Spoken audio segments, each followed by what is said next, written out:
Welcome to one of the apiary sites for Northumberland Honey Company. This is a row of our British Standard National hives that we keep. We are commercial beekeepers, looking after these bees primarily for honey production and mead, which is a honey alcohol. But a big part of what we do is crop pollination as well. So we're going to have a little look through one of the hives as part of what we do for an inspection routinely.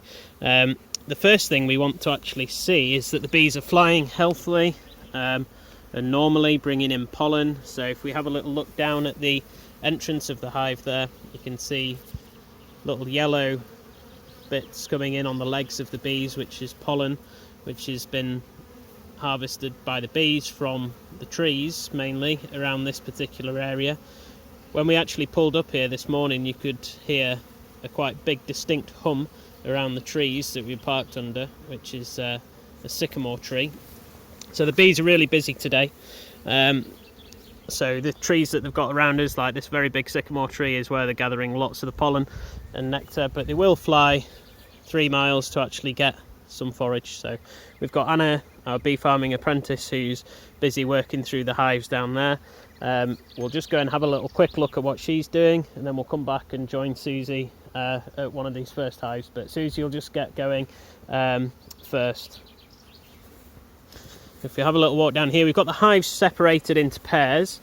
It's basically easier for us to work that way, and it also allows the bees to recognise patterns for where their hives are in a row. We don't leave them in a very, very tightly packed row or anything.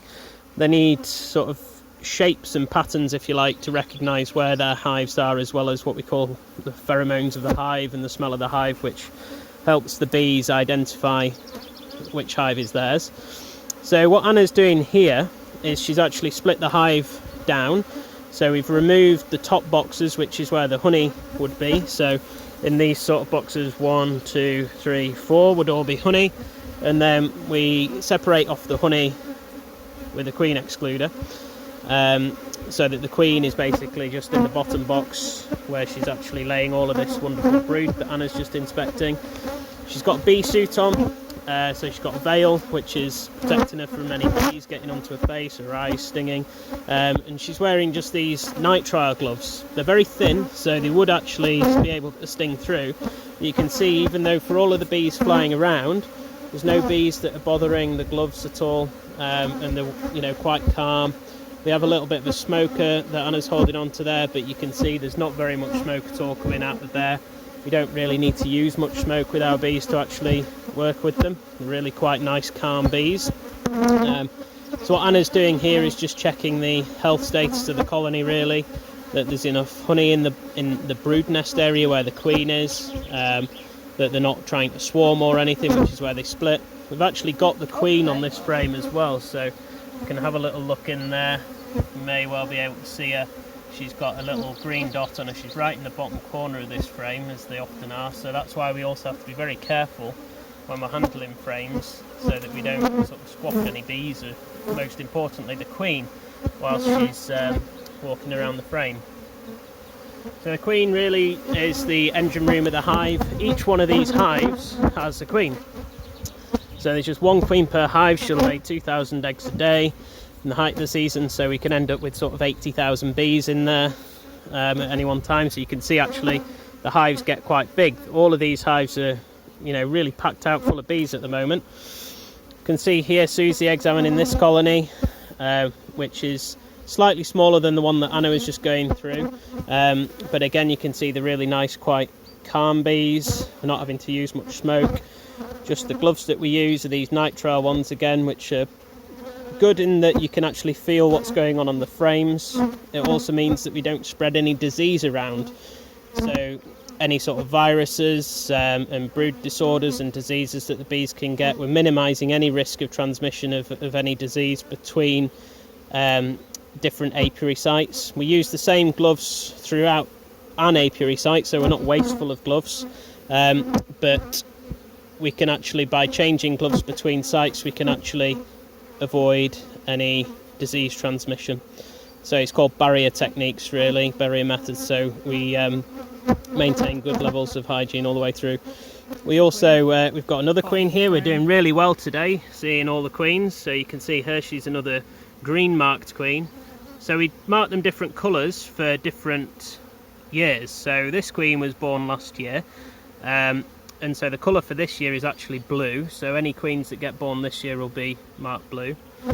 And what Susie's actually checking for here is really the health of the brood as well, that it looks nice and flat. You've got the nice sort of digestive biscuit sort of colour brood here.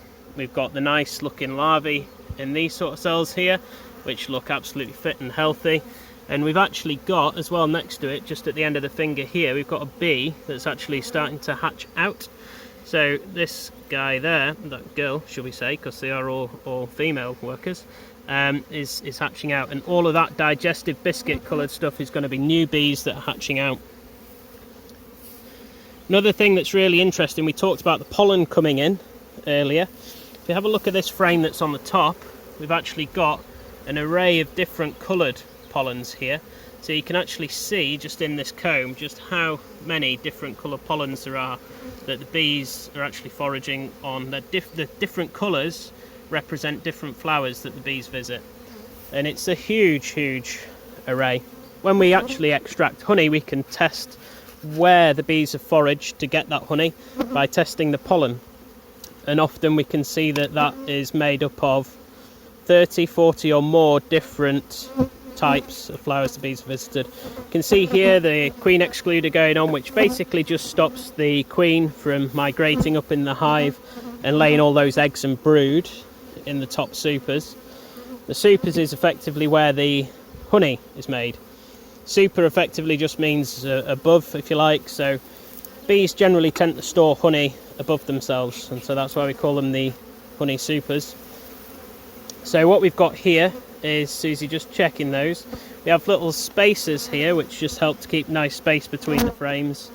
Gives the bees effectively space to build the comb out. And they've also got a little bit of space on either side of those frames at the moment to start putting more in the way of honey. So we'll have a little look in this next box up. We do have what we call a feeder on the top there as well. That's sort of a relic from spring, because when there wasn't a honey flow on, we've had to feed them a little bit of invert syrup just to help the brood nest get going. But as soon as the honey flow starts, there's no feed going on there at all. But for space, we just leave the empty feeders on. So we've got a little bit of the honey, you can see just glistening in the combs there. We'll find a better one, as the expert beekeeper says. So you can see that as well. If we look at the reflection in the sun, you can see that glistening honey coming in there.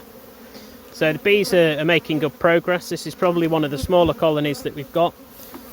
Interestingly, with me just stood in front of the hive, what happens with the bees as well is that we get a little bit of banking of the bees, so it's like the airport really. So we'll get a bit of a queue forming with the bees, and you can see that at the entrance now, where the bees are actually starting to queue up more to get in. You can see all of that lovely pollen on the bees' legs, those little yellows and oranges and cream. Another thing that's just starting to flower here is the hawthorn, and that's another good pollen source and good nectar source that the bees have. Again, you can see Anna just working her way down the line. We always work in pairs, just, you know, if any boxes start to get a bit heavy or anything with honey, then we help each other out. Try and create as nice a working environment as possible as we're going through the bees, and make sure we're working together. And if you have any questions, we're hoping to be able to do a bit of a live question and answer session towards the end. Hope you've enjoyed seeing around one of the apiary sites with us, and we'll crack on and get the rest of these bees checked.